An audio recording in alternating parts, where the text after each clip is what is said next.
드디어 사도 바울이 예루살렘에 도착했습니다. 같이 이 3차 전도 여행을 에베소를 중심으로 펼치고 드로아에서 밀레도를 거쳐서 돌레마이를 거쳐서 가이사랴를 거쳐서 예루살렘에 입성하게 된 것입니다. 이때 예루살렘에 입성하는 바울의 마음속에 불타듯이 품고 있는, 가슴에 품고 있는 꿈과 비전은 무엇입니까? 우리 사도행전 19장 한번 말씀 보도록 하겠습니다. 21절입니다. 사도행전 19장 21절 같이 한번 읽어보겠습니다. 이 일이 있은 후에 바울이 마게도냐와 아가야를 거쳐 예루살렘에 가기로 작정하여 이르되 내가 거기 갔다가 후에 로마도 보아야 하리라 하고. 아멘. 예루살렘에 들어간 이 바울의 꿈, 비전, 목적은 한 가지입니다. 그것은 예루살렘에서 힘을 차려가지고 또다시 로마로 들어가는 것입니다. 그래서 바울의 선교 사역은 1차, 2차, 3차 이렇게 편의상 이해하고 공부하기 위해서 구분하고 나누는 것은 의미가 있을지 모르나 횟수를 규정하는 일로 1차, 2차, 3차 따지는 것은 의미가 없습니다. 왜냐하면 바울은 죽을 때까지 하나님의 복음을 전하는 선교사의 삶을 살았기 때문입니다. 그런데 여기 질문이 하나가 있습니다. 그것은 에베소에서 내가 예루살렘으로 갔다가 로마도 보아야 하리라 이렇게 할 때 바울이 했던 말이 있습니다. 내가 마게도냐를 갈 것이다, 아가야도 갈 것이다, 그리고 예루살렘으로 갈 것이다, 거기서 로마를 가게 될 것이다, 로마도 보아야 할 것이다, 이렇게 얘기를 했습니다.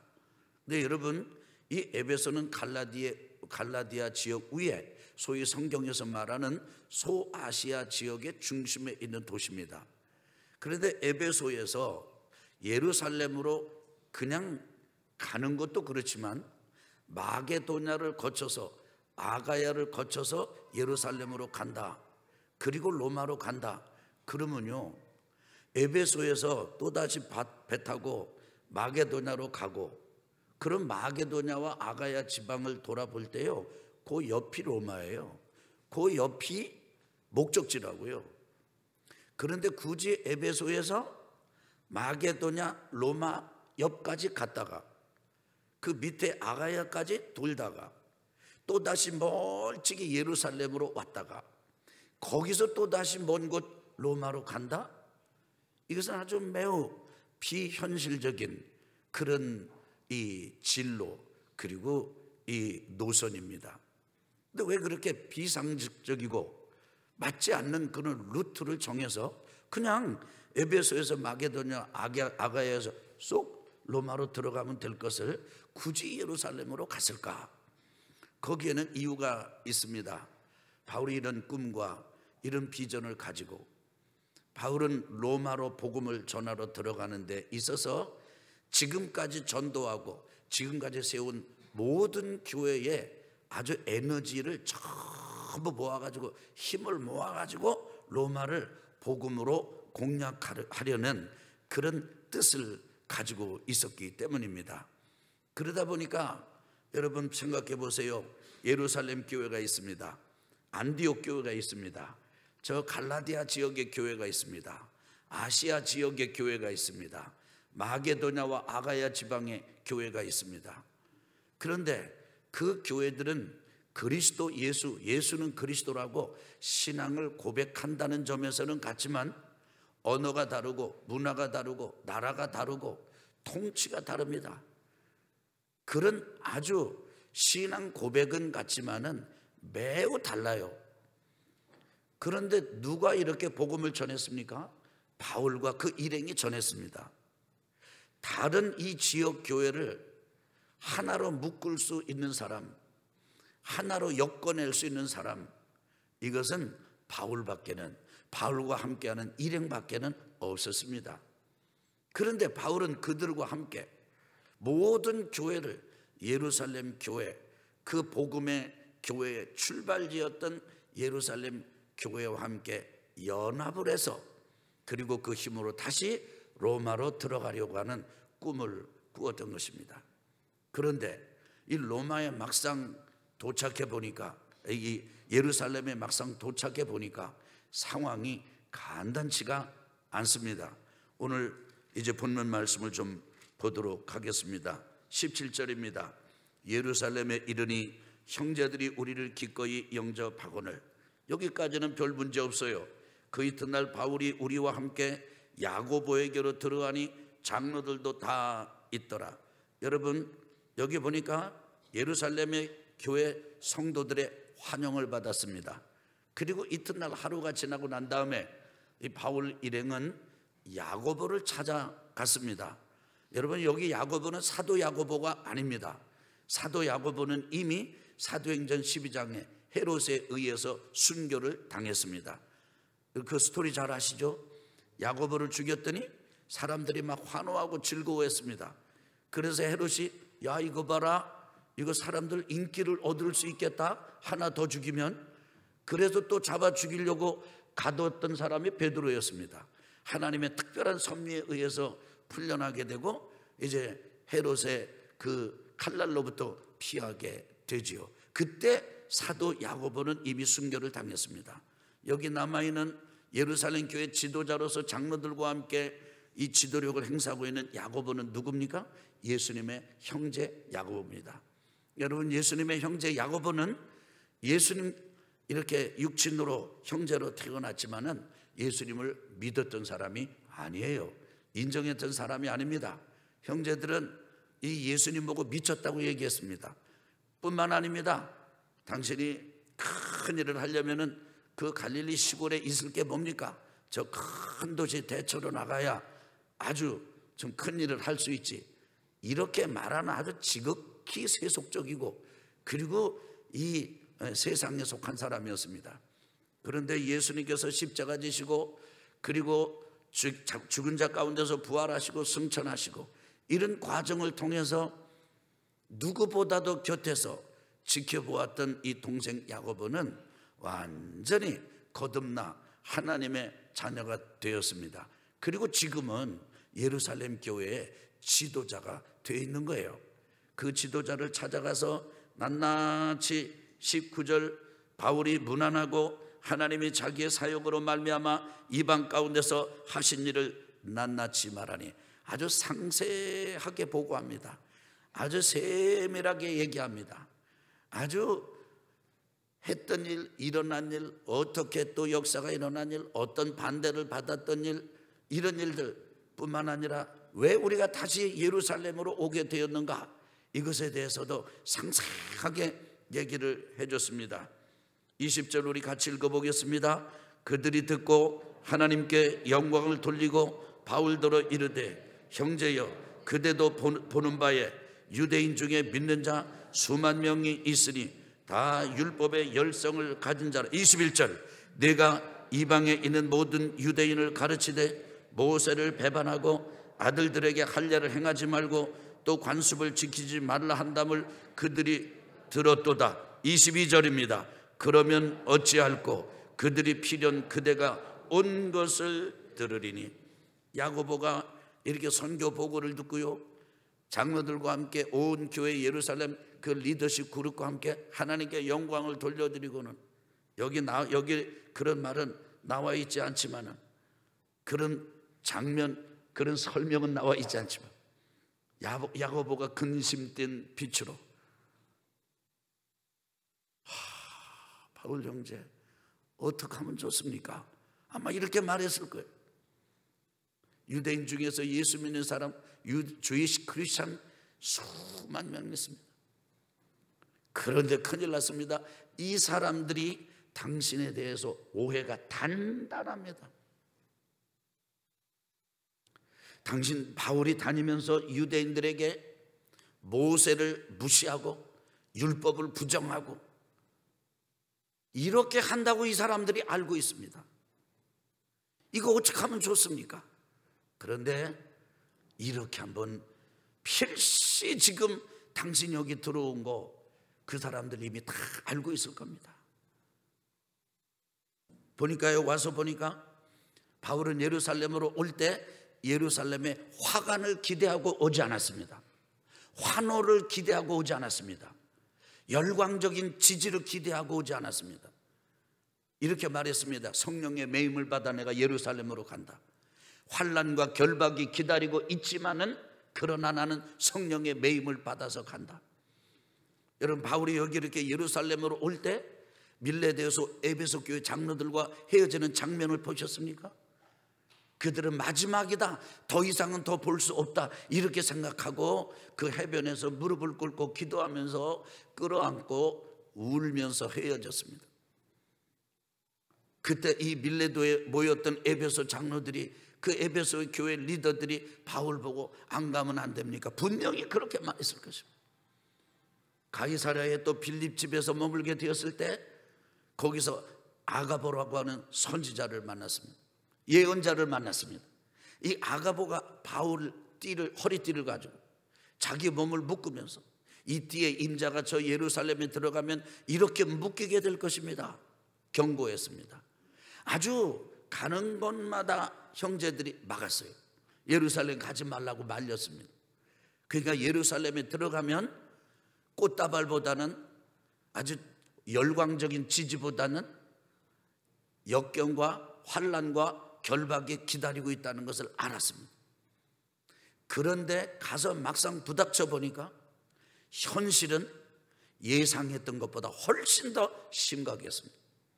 예루살렘 교회 장로들과 이 지도자 야고보는요, 웬만해 가지고 이런 걱정을 하는 사람들이 아닙니다. 순교의 시절을 거쳐온 사람입니다. 근데 지금 사람들의 분위기가 너무 강력하게 바울에 대해서 적대적이에요. 그러니까 근심 띤 얼굴로 바울에게 이렇게 얘기합니다. 바울의 지금 꿈은 로마도 보는 것입니다. 예루살렘을 거쳐서 예루살렘에서 지금까지 우리가 전도하고 세운 모든 교회의 영적 에너지를 다 모아가지고, 여러분 로마서 16장에 보면은 35명 정도 되는 이름이 나옵니다. 그런데 바울이 로마 교회 가보기도 전에 그 사람들 이름을 불러요. 그러니까 바울은 지금 전도하면서 엮여진 제자들, 이런 사람들을 훈련시켜가지고 미리 로마로 보냈던 것이에요. 그러니까 바울은 로마 선교에 얼마나 공을 들였는지 모릅니다.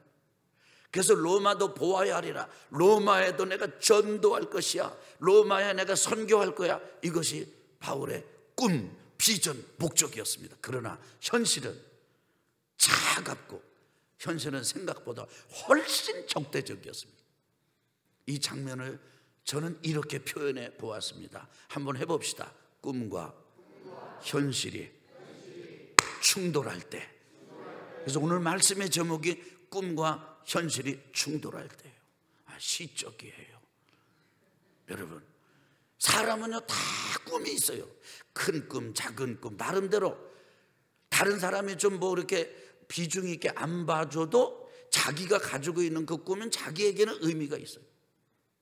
근데 그 꿈을 품고 사는데 그 꿈이 현실의 벽에 부딪혀가지고 좌초될 위기에 처할 때 사람들은요 혼란을 겪습니다.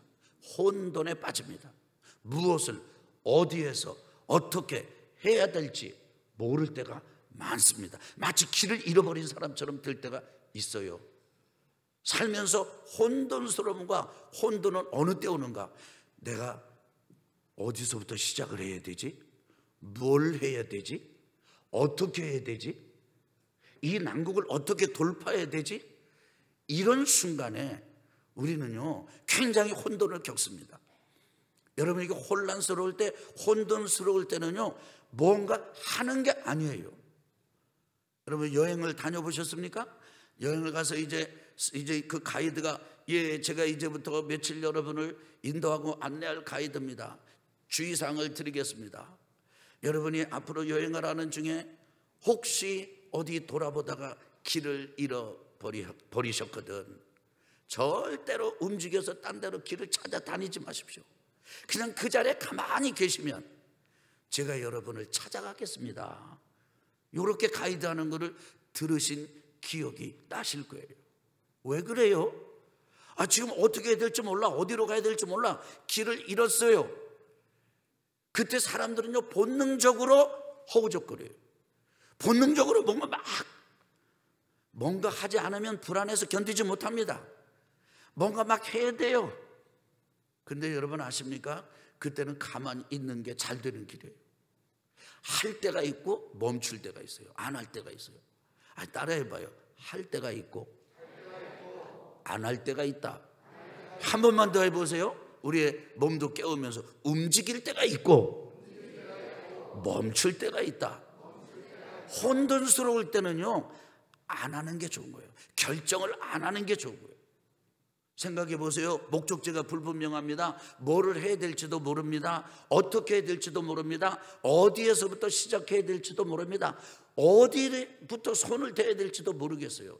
그런데 상황은 굉장히 압박을 해옵니다. 그냥 있으면 안 될 것 같습니다. 뭔가 해야 될 것 같습니다. 그래서 결정을 하고 그래서 움직여 놓으면요 그 내린 결정과 움직인 반경만큼 나중에 다시 되돌아와야 돼요. 그도 그럴 거 아니겠어요? 여기 온양 온천역이 있는데 어디로 가야 되는지 몰라요. 근데 가만히 있기에는 너무 불안해.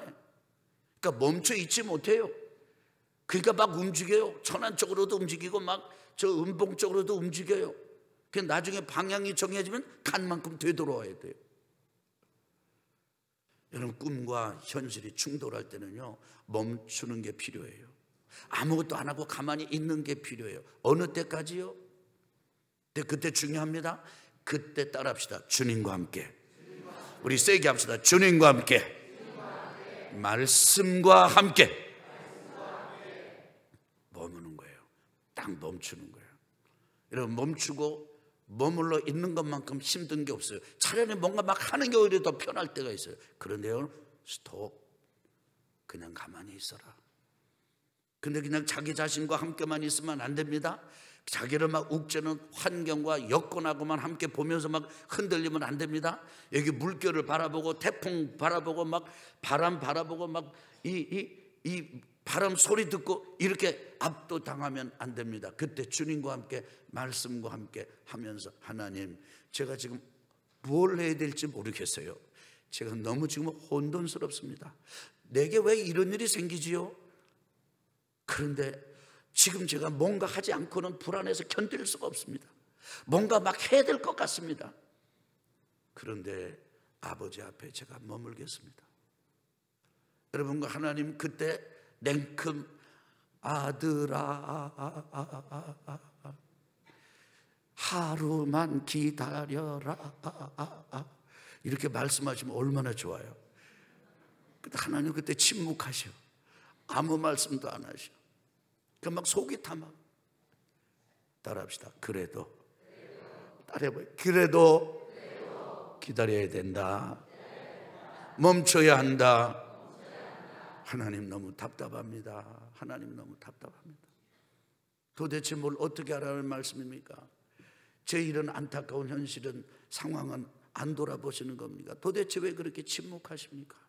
하나님 저에게 말씀해 주세요. 말씀해 주세요.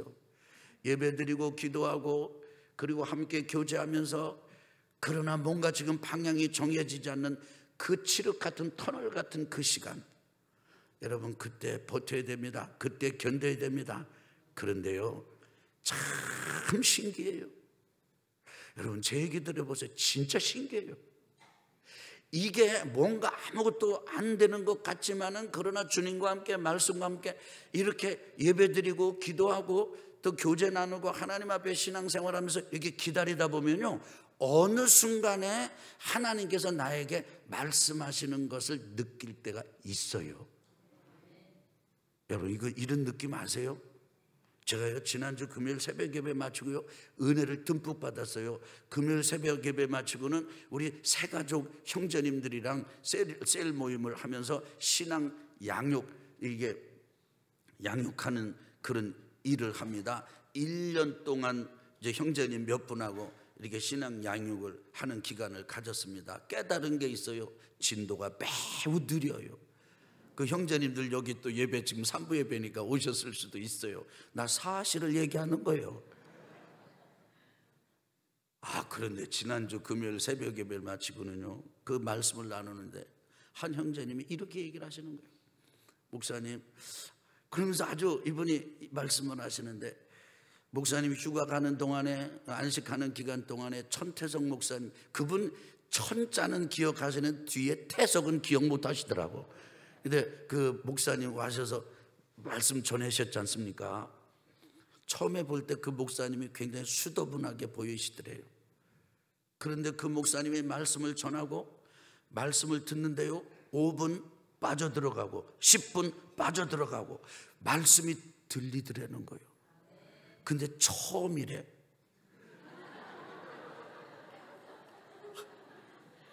아니 그럼 지난 1년은 어떻게 된 거예요? 근데 얘기 들어봐요. 그 말씀을 듣는데 막 무슨 저 기도에 대한 설교를 하시는데 무슨 임계점 뭐 그런 말씀을 하시고 그랬나 봐요. 그러면서 본인은 어떻게 생각하셨느냐 하면은 굳이 뭐 통성 기도를 하나, 굳이 손을 들고 기도를 하나, 마침 지난 주간 그 공부한 주제가 뭐냐면 무엇이 바른 기도인가 그거였어요. 거기 보면은 내가 기도할 때 골방에 들어가서 문을 닫고 은밀한 중에 은밀하게 보시는 하나님께 구하라, 이 말씀이 딱 맞는다는 거예요. 그래서 그렇게 생각했대. 근데 이 말씀도 맞는데 그날은 그 천 목사님의 말씀을 이렇게 듣는데요, 저 목사님 진짜 진실한 분이시로구나. 그리고 마음에 아주 확 와서 탔더라는. 그래가 아마 이제 치유를 위한 기도를 할 때 손 들고 기도하는 시간이 있었나 봐요. 근데 그 성도님이 손을 들고 기도를 했다는 거예요. 손을 들고 기도하는 자기 모습을 보면서 자기도 웃었대. 근데 웃음이 나왔다는 거예요. 그런데 이렇게 기도하는데 아픈데 손을 얹고 아마 기도하는 그런 시간이 있었나 보죠. 근데 이 형제님에게는요, 허리가 너무너무 아팠어요. 도수 치료를 받고 병원에 따로 주사를 맞고 약을 먹고 그러면 2-3시간 동안은 괜찮은데 그 중에 그냥 또 아파. 너무 아파가지고 손 들고 기도하고 손 얹고 기도하면서 하나님 저 허리 좀 고쳐주세요 그러는데요, 이분 하시는 말씀 느낌이 오더라는 거예요. 하나님이 나를 고쳐주시는구나 라고 하는 가장 느낌이 있다는 거예요. 저는요 그 이야기를 들으면서 너무 감사했어요. 1년 동안 매우 진도가 느리게 앞으로도 한참 가야 될 것 같은데, 그런데 이 형제님 마음속에, 왜냐하면 우리는 영적인 존재이기 때문에요, 하나님께서 함께 하시고 하나님께서 나를 만져주시는구나, 나를 치료하시는구나 라고 하는 이런 느낌이 생기더라는 거예요. 아멘. 이게 사인이고 성령의 역사가 아니고 뭡니까? 근데 그 순간에 이게 아픈 게 사라져 버렸대. 그런데 아프다가 깨끗하게 낫다가 또 금방 아프면 어떻게 해? 그래가지고 이 성도님은요 예배 마치고 살살 다녔대. 다시 아프면 어떡하나 하고. 너무 어린애기 같이 순수한 믿음이잖아요. 그런데 이 형제님 또 얘기를 들어보세요. 이거를 누구한테 얘기를 하고 싶더라는 거예요. 그래 같이 세론한테 얘기를 했습니다. 그리고 저한테 얘기를 하는 거예요. 그래서 제가 그 형제님에게 그렇게 말씀드렸습니다. 형제님, 이걸 간증이라고 하는 겁니다. 누구에게나 자꾸 이런 얘기를 하세요. 이렇게 말씀을 드렸습니다. 초신자에게도 1년 정도의 시간을 지나면서 이렇게 하다 보니까 어느 순간 손을 들고 기도하고 어느 순간 내 아픈 것을 하나님 앞에 맡기는 기도를 드리고, 그럴 때 나도 모르고 설명하기 어렵지만 하나님께서 나를 고쳐주시는구나, 이런 때가 온다니까요. 이게 신기한 일이에요. 아멘. 여러분 그때까지 가셔야 돼요. 그때까지 여러분 가셔야 됩니다. 그냥 쉽게 얘기하면 은혜 받을 때까지 가시라고 말해요. 아멘. 그때가 되면요 방향이 생겨요. 하나님이 그렇게 말씀하실 수 있어요. 지금이다. 근데 지금이다 그 말씀밖에 안 하셔. 그럼 우리 그렇게 물으면 돼요. 지금이라면서요 어디로 가야 돼요? 뭘 해야 됩니까? 그럼 하나님 그 다음에 또 말씀하세요. 하나님께서 여러분과 저와 소통하고 인도하시는 것이 꼭 징검다리를 건너는 것하고 같아요. 다리가 쫙 놓여지는 게 아니고 내가 한 발 가면은 그 다음에 다리 하나가 놓여져. 아멘, 아멘. 여러분 그때까지 그 혼돈의 때를 이기시기를 예수 그리스도 이름으로 축원합니다. 바울이 지금 예루살렘을 방문해서 예루살렘 교회 성도들과 그 장로들과 이 야고보와 나누는 교제의 순간이 바로 그런 순간이에요. 그때 충돌과 꿈과 현실이 충돌할 때 바울이 극복하고 나간 방법은 무엇입니까? 첫째는 따라합시다. 권위를 따랐다. 여러분 생각해 보세요. 여기 지금 이 야고보가 바울한테 이렇게 얘기를 합니다. 그러니 어쩌면 좋습니까? 이렇게 한번 해봅시다. 여러분 보세요. 23절입니다. 우리가 말하는 이대로 하라. 해봅시다. 우리가 말하는 이대로 하라. 제가 그 다음에 읽겠습니다. 서운한 네 사람이 우리에게 있으니 그들을 데리고 함께 결례를 행하고 그들을 위하여 비용을 내어 머리를 깎게 하라. 그러면 모든 사람이 그대에 대하여 들은 것이 사실이 아니고 그대도 율법을 지켜 행하는 줄로 알 것이라. 야고보의 이 제안은요 지극히 이성적인 제안입니다. 여기 지금 서운한 형제가 넷이 있어요. 이 사람들이 이제 서원을 마무리할 때가 되는데 결례를 행할 때 같이 하고 그 다음에 당신 좀 비용 돈 좀 쓰세요. 대정적인 대가를 지불하세요. 이 사람들의 머리 깎는 비용을 지불하세요. 그렇게 되면은 사람들이 소문으로 듣고 풍문으로 들었던 당신에 대한 오해가 누그러지고 오해가 풀리고 당신도 율법을 지켜 행하는 줄로 알 것 아닙니까? 이건 바울에게 마음에 안 맞는 말입니다. 안 맞는 말이에요. 그런데 26절입니다. 우리 같이 읽겠습니다. 바울이 이 사람들을 데리고 이튿날 그들과 함께 결례를 행하고 성전에 들어가서 각 사람을 위하여 제사 드릴 때까지의 결례 기간이 만개된 것을 신고하니라. 그대로 행합니다.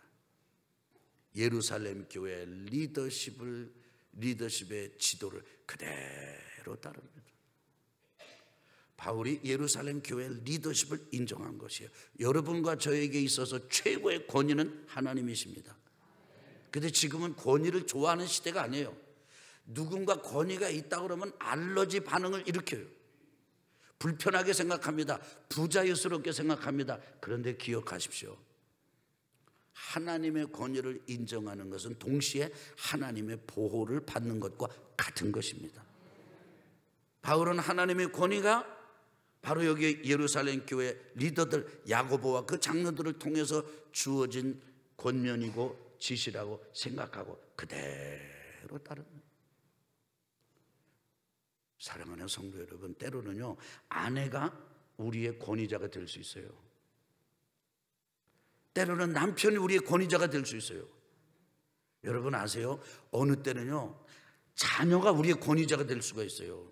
여러분 이게 지금 좀 시간이 충분하면 이게 자세히 좀 설명을 하는데 생각해 보세요. 선지자가 하나가 있었어요. 근데 하나님의 말을 못 알아먹었어요. 하나님의 뜻을 잘 모르고 자기 육신대로 행했어요. 그랬더니 하나님께서 당나귀를 통해서 말을 하셨어요. 뭐를 통해서 말을 하셨어요?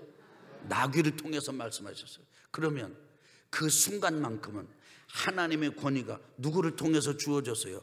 나귀를 통해서 주어진 거예요. 그럼 누구 말을 들어야 돼? 그 나귀 말을 들어야 되는 거예요.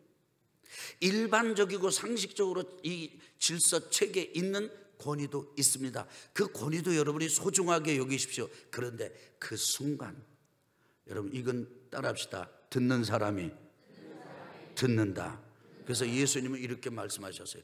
들을 귀 있는 자는 들을지어다. 이 들을 귀가 없으면 못 알아들어. 그 순간 그 상황 그 자리에 하나님께서 세운 권위자가 있어요.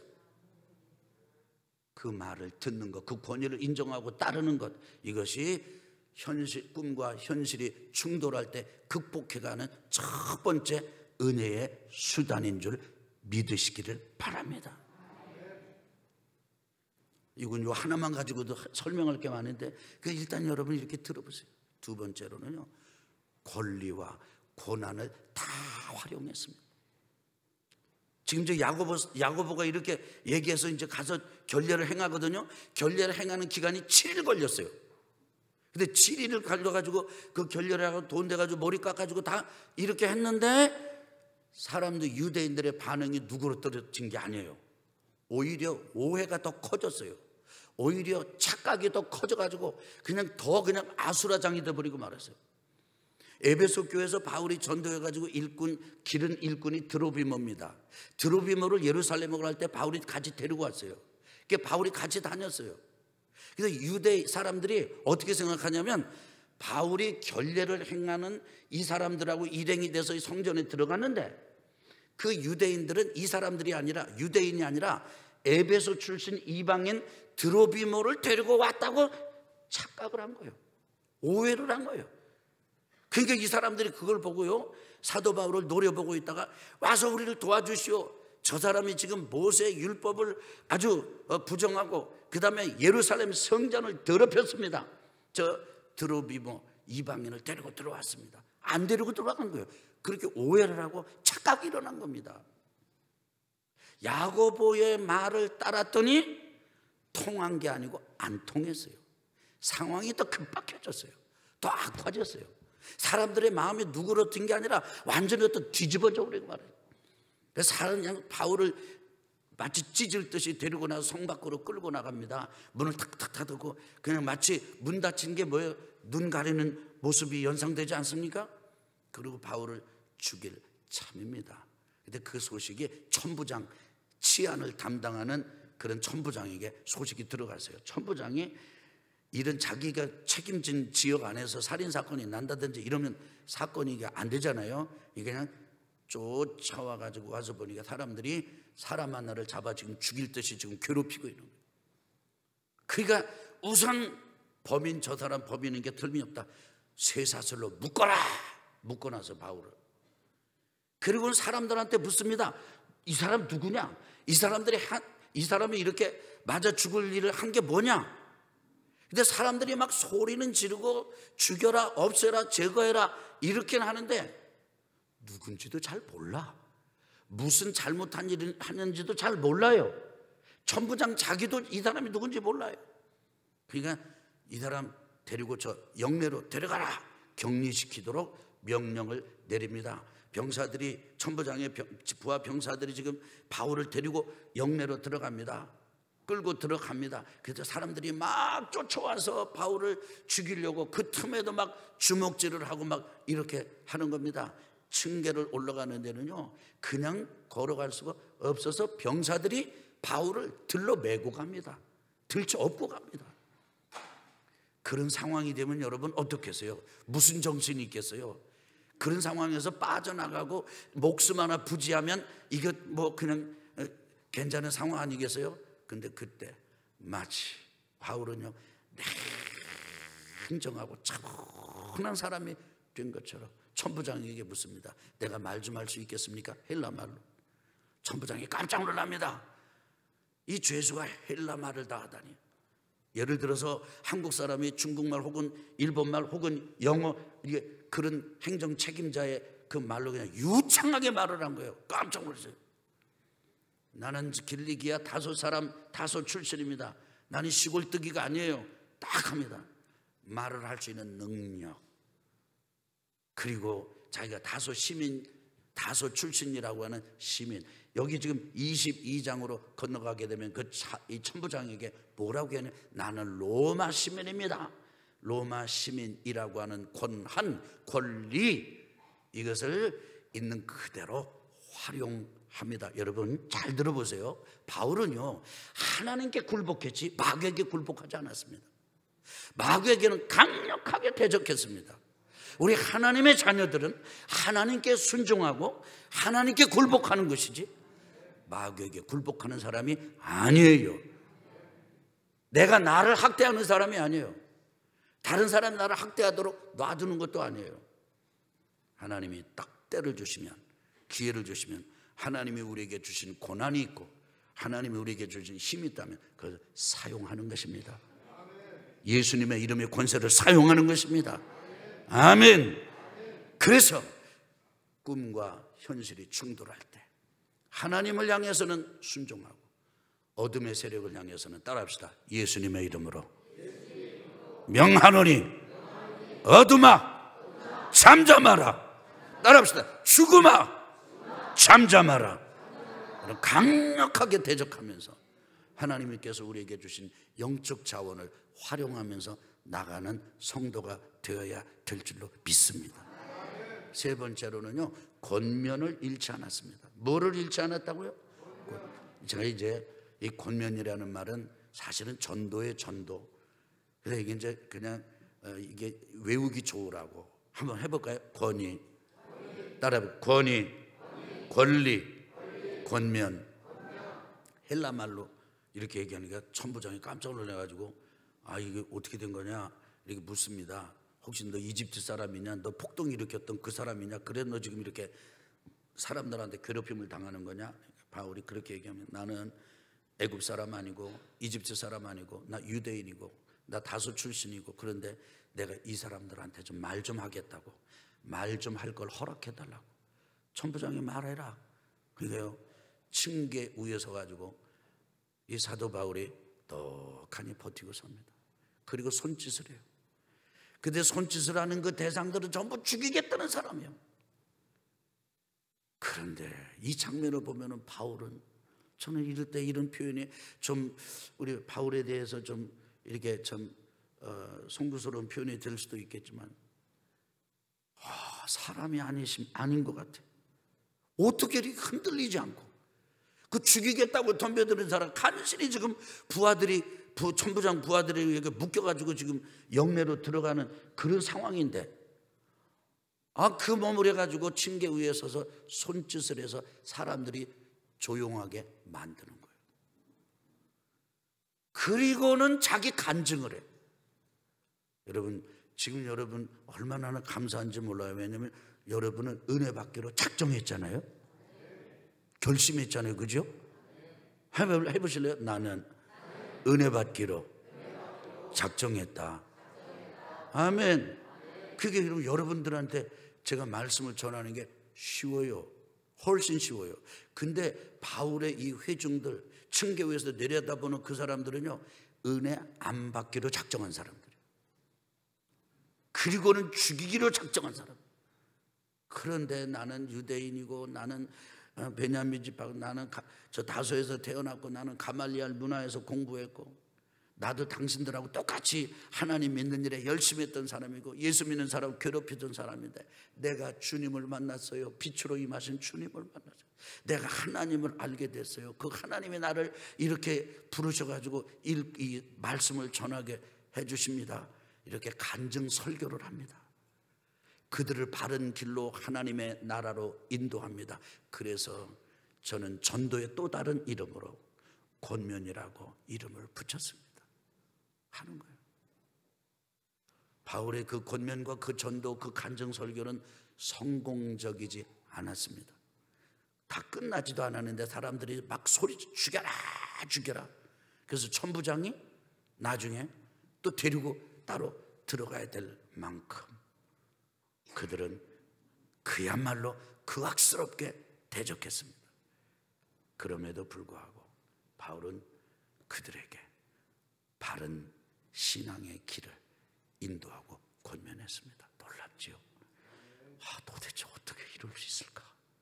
너무 부럽고 진짜 그 세계가 따로 있는 것 같고 나는 언제나 돼야 저 정도의 수준이 될까?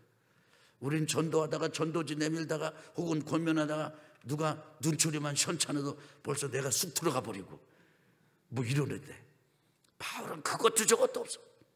사람들이 죽인다고 덤벼드는 나 하나님 알게 됐습니다. 나 주님 만났습니다.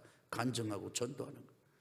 이런 용기, 이런 권면의 은혜가 우리 온 교회 성도님 여러분의 영혼에 이번 한 주간에 배터리 충전되듯이 충전되기를 예수 그리스도 이름으로 축원합니다. 축원합니다.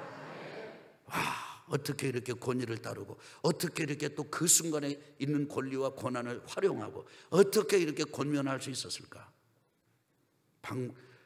이게 지난 한 주 내내 사도행전 이 부분을 묵상하고 읽으면서 제게 든 질문이었습니다. 하나더라고요. 바울은 목숨을 내놨더라고요. 우리는 어떻게 하죠? 예수 믿고 복 받아도 잘 살려고 하잖아요. 바울의 생각 속엔 그거 자체가 없어요. 예수 믿고 잘 죽으면 하나님의 은혜다. 그래서 내가 죽을 것도 환난과 결박이 기다린다고 하시나, 내가 따라합시다. 내가 죽을 것도 각오하였노라. 일사각오의 신앙이요. 성령의 매임을 받아 성령의 포로가 돼서 옴짝달싹 못하는 성령의 나팔이 돼서 내가 죽더라도 죽으면 죽는 거지 뭐. 이렇게 일사각오의 믿음이 바울에게 있었기 때문에 그 권위를 따르고, 그 권위가 통하지 않았는데도 그래도 고난을 활용하고, 그리고는 그 일촉즉발의 그런 상황 속에서도 간증하면서 전도하는, 권면하는 여유가 있었던 것입니다. 사실 그래요. 살려고 그러니까 그렇지 뭐, 잘 되려고 그러는 거니까 그렇지 뭐. 난 죽었어 이미. 나는 죽기를 다짐해서 나 죽을 거야. 나 주님을 위해 살다가 죽을 거야. 나 전도하다가 죽을 거야. 그 겁날 거 뭐 있어요? 누가 칼 들고 와서 기다리고 있어. 막 소름이 돋고 막 겁이 나요. 막 칼날이 배로 들어오는 것 같아. 주여 주여 주여 주여. 나중에 아이 찌르면 뭐 찔리는 거지 뭐. 목숨을 내놓으니까 아무것도 모든 게 그냥 차분해지고, 오히려요 뱃속에서부터 막 힘이 막 나와. 그래 해봐라 해봐라. 나는 지금 여기서 죽으면 순교다. 우리 한번 해봅시다. 지금 죽으면 순교다. 아멘. 이렇게 하고 나가면요 되는 거예요. 이 일사각오의 신앙을 이번 한 주간에 재충전하는 우리 성도님들 되시기를 주의 이름으로 축원합니다. 죽으려고 그러면 살고요, 살려고 그러면 죽어요. 아예 내려가려고 그러면 올라가고요, 올라가려고 하면 내려가요. 까짓거 뭐. 다시 한번요. 까짓거 뭐. 다시 한번요. 우리 애기처럼 까짓거 뭐. 나 죽었다. 나 죽었다. 망했다가 아니고 주를 위해서 내가 죽었다. 내가 죽어도 여한이 없다. 일사각오의 신앙을 마음에 품고 승리하시기를 예수 그리스도 이름으로 축원합니다.